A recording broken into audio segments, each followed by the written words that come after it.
할렐루야. 10월 21일 수요일 묵상 말씀 시간입니다. 이번 주 말씀의 주제는 하나님은 사랑이시다. 하나님은 사랑이시라. 사랑의 개념을 알게 되었습니다. 알고 보니 예수님은 사랑 그 자체였습니다. 왜? 우리를 사랑한다. 우리를 사랑한다.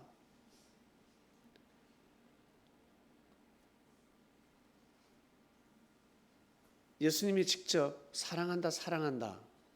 이 말씀을 나는 듣지 못했는데 어떻게 예수님이 나를 사랑하신단 말이냐라고 할 것입니다.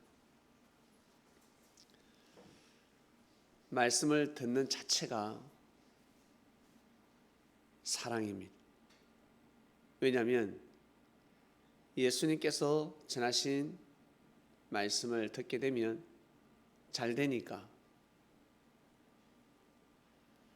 살아가는데 큰 도움이 되니까, 그리고 자신의 몸을 희생해 가면서까지 복음을 전했습니다. 마지막 메시지, 기쁨으로 돌아가신 것이 아닙니다. 즐겁게 돌아가신 것이 아닙니다. 어떻게 돌아가셨습니까? 아주 슬프게.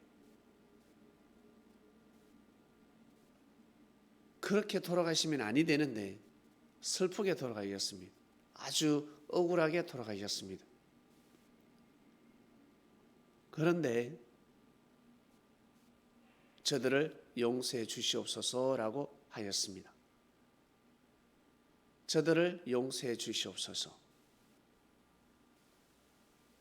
그 메시지가 제자들뿐만 아니라 수많은 사람들에게 심금을 울렸습니다.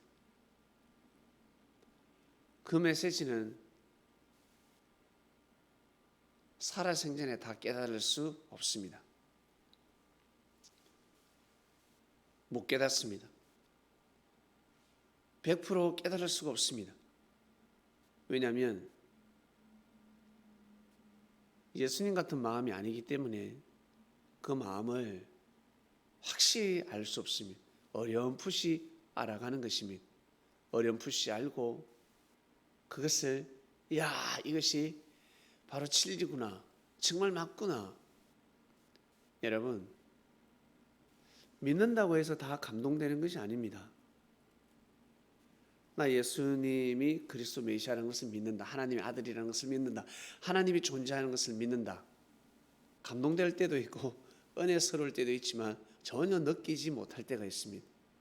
하나님의 존재를 느끼지도 못하면서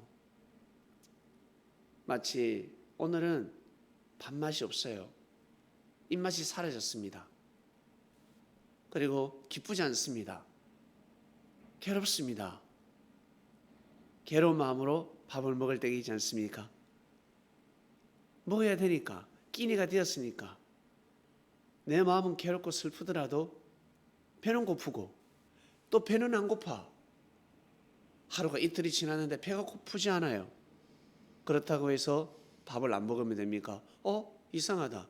때가 되었는데, 분명히 때가 되었는데, 밥 때가 되었는데 왜 배가 고프지 않지? 이러다가 병이 생기겠다. 큰일 나겠다. 자신의 몸만 사라지면 끝이라고 살아가는 사람이 있는 반면에 내가 잘못되면 저 핏덩어리를 어떡하나, 저 사람을 어떡하나, 그리고 예수님은 어떡하나, 나 하나님 좀 더 사랑하고 싶은데, 하나님께 좀 더 도움을 드리고 싶은데, 내가 무언가 하고 싶은데, 이 뜻을, 하늘의 뜻을 이루고 싶은데 라는 마음을 가지고 있는 사람들이 있습니다. 사람들에게 조금 더 도움을 주고 싶은데 내가 벌써 가야 하나?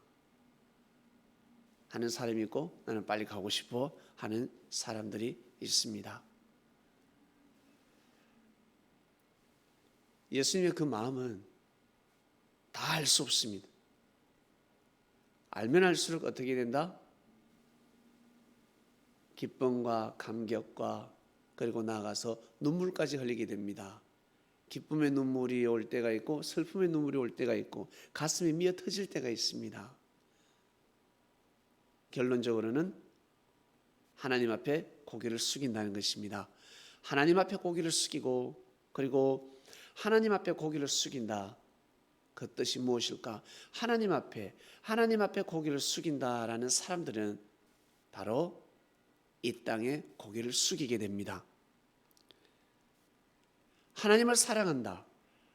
하나님 사랑의 도를 깨달았다라고 하는 사람들은 이 세상을 아주 귀하게 소중히 여깁니다. 하나님을 나는 사랑해.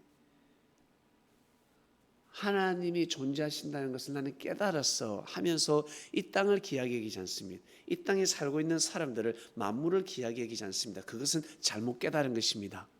깨달은 것이 아닙니다. 하늘의 돌을 깨우치면 깨우칠수록 이 땅을 정말 귀하게 소중히 생각하는 것입니다.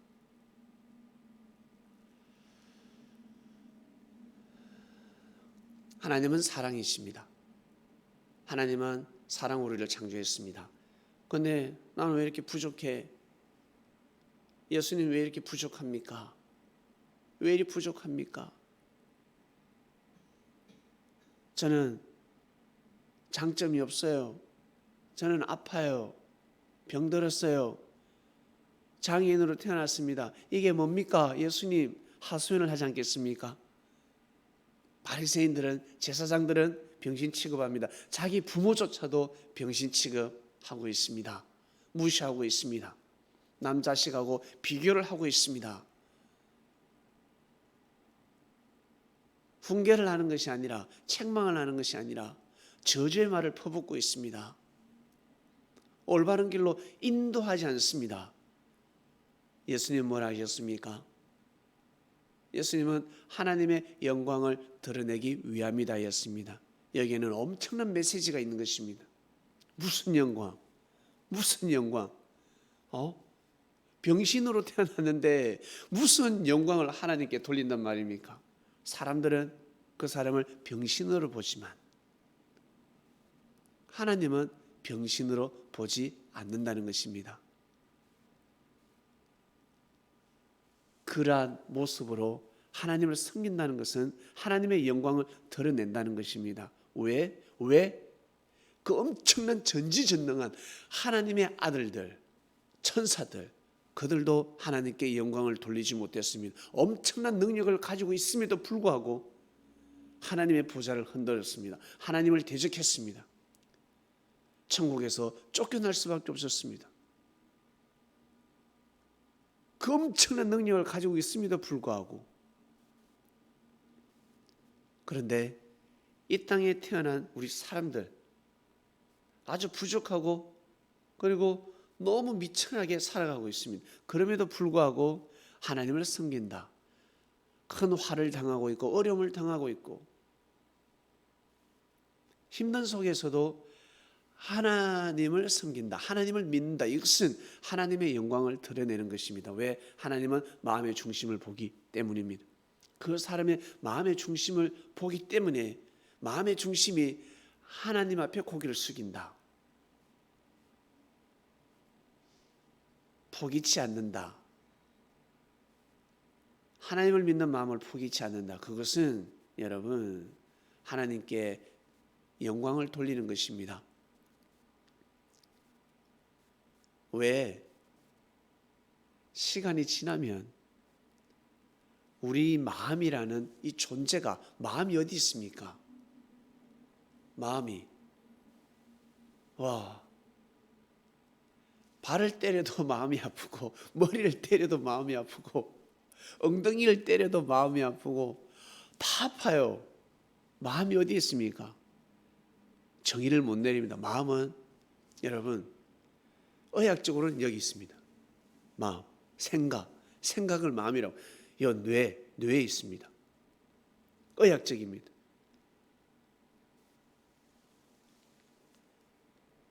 마음은 우리 몸 안에 있습니다.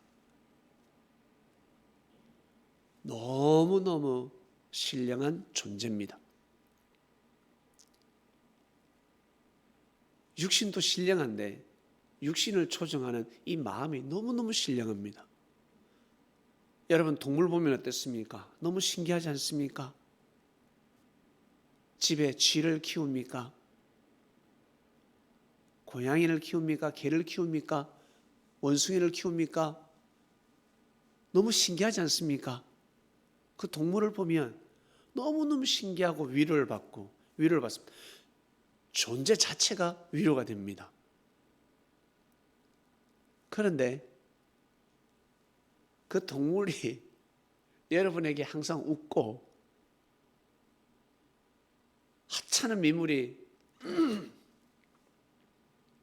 여러분을 향해서 찬양을 하고 죽기 전까지 주인님 사랑합니다 라고 하면 어떻습니까?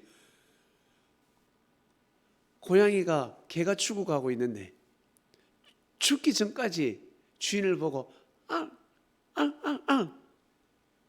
눈물을 흘리면서 그 눈동자는 평소의 눈동자가 아닙니다. 주인을 쩔쩔쩔쩔쩔 따라다니고 밥 줬을 때 좋아하는 그 눈빛, 사랑하는 그 눈빛입니다. 그 눈빛을 보낼 때 사람은 기겁하는 것입니다. 동물도 여러분 상당히 신기하지만 동물보다 더 신기한 존재는 사람입니다. 이것을 아셔야 합니다. 사람이 너무너무 대단한 존재입니다. 동물이 정말 대단하다. 정말 대단하다. 우리 집에 강아지가 어때요? 형님 집에 쪼끼가 있죠. 다들 쪼끼를 보고 와 좋아합니다. 환호하고 있습니다. 와 저 개새끼 저 대단하다 라고 합니다. 그런데 사람들은 서로 대단하다 소리하지 않고 살아가고 있습니다. 사람들은 조금만 못하면 부딪히며 살아가고 있습니다. 각자 장점이 있습니다. 하나님은 사랑이시라 우리에게 장점을 주셨습니다. 장점은 절대 비교를 해서는 아니 됩니다. 여러분에게 어떤 장점이 있습니까? 장점을 비교한다는 것은 키 작은 사람과 키 큰 사람, 키 큰 사람이 무조건 좋아. 덩치 큰 사람이 너무 좋아. 코 큰 사람이 더 좋아. 눈 큰 사람이 잘 보여야 하고 개념하고 똑같습니다. 키가 크니까 귓구멍이 크니까 네가 야 소리를 잘 듣겠다. 네가 지금 코가 이렇게 뒤집어졌으니까 코 냄새를 정말 잘 맡을 것 같다. 손이 크니까 야 네가 팔자가 좋을 것 같다. 네가 입이 크니까 야 너 노래를 정말 잘 부를 것 같다. 너 머리가 크니까 정말 똑똑할 것 같다. 너 머리가 작으니까 야 IQ가 전능할 것 같다 라고 같습니다. 그게 아닙니다. 자기의 장점은 보잘것없어 보인다 할지라도 절대 비교를 해서는 아니 되고 그 장점이 곧 생명이 되는 것입니다. 토끼하고 거북이. 토끼로 태어났습니다. 거북이로 태어났습니다. 달리기만 토끼가 잘할 뿐이지 누가 수영을 잘합니까? 거북이가 잘해요. 근데 이 미련한 거북이가 달리기도 거북이한테 졌어요. 왜? 그 엄청난 장점을 가지고 졌어요. 왜? 교만한 마음을 가졌기 때문에 그렇습니다. 교만하는 순간 끝나는 거예요. 교만하는 순간. 거북이는 절대 포기치 않았습니다. 정성 들이는 삶을 살았습니다. 다 손찌검을 해도 다 손찌검을 했어요. 그러나 묵묵히 자기 길을 걸어갔습니다. 그게 거북이의 장점입니다. 여러분, 우리에게 장점이 있습니다. 조그마한 사람들이 무시하지만 자신에게 장점이 있을 것입니다. 그 장점을 절대 업신여겨서는 아니 됩니다. 왜? 하나님은 사랑이시기 때문에 그것을 주셨습니다. 부족하면 부족한 대로. 그것이 장점입니다. 하나님의 영광을 드러내는 것이 너무너무 중요하기 때문에 그렇습니다. 장점이 많다. 그 사람은 더 진짜 잘해야 합니다. 물질이 많으면 많을수록 여러분 사촌이 땅을 사면 배가 아프다라고 합니다. 그 말이 왜 나왔을까? 왜 나왔을까? 사촌이 땅 사면 배가 아프다. 왜 그 말이 나왔을까? 자기밖에 모르니까. 근데 그 사람이 사촌이 땅을 사고 잘 되면 잘 될수록 사촌을 돌보고 있습니다. 와, 우리 사촌이 땅을 계속 샀으면 좋겠어. 사촌이 또 땅 샀으면 좋겠어. 왜? 자기한테 돌아오니까. 자기가 도움을 받으니까. 위로를 받으니까. 힘을 받으니까. 그 사촌 형님이 나를 존중해 주니까. 나를 귀하게 여기니까. 근데 무시하니까 싫은 거예요. 무시하니까 땅 사면 싫은 거예요. 그것입니다, 여러분. 사랑이 없기 때문에 싫은 거예요. 사랑을 가지고 있으면 싫은 것이 아닙니다. 싫을 수가 없습니다. 하나님 아버지 감사합니다. 하나님은 사랑이시다. 맞습니다. 사랑의 세계를 어찌 다 알 수 있으며 말로 표현할 수 있겠습니까? 우리의 마음, 이 마음 결국 하나님 앞에 갑니다. 하나님 앞에 갈 수밖에 없는 마음입니다. 동물들은 이 마음이 혼이 땅으로 내려가지만 사람의 혼과 마음은 하늘로 올라갑니다. 이것이 하나님의 사랑이시라. 하나님이 저희들을 너무 사랑하시사 이렇게 창조를 하셨습니다. 오늘도 오묘한 말씀을 듣고 하루를 출발합니다. 이 말씀이 삶 속에 도움이 되길 원합니다. 은혜가 되길 원합니다. 힘이 되길 원합나이다. 감사합니다. 예수님의 이름으로 기도드립니다. 아멘.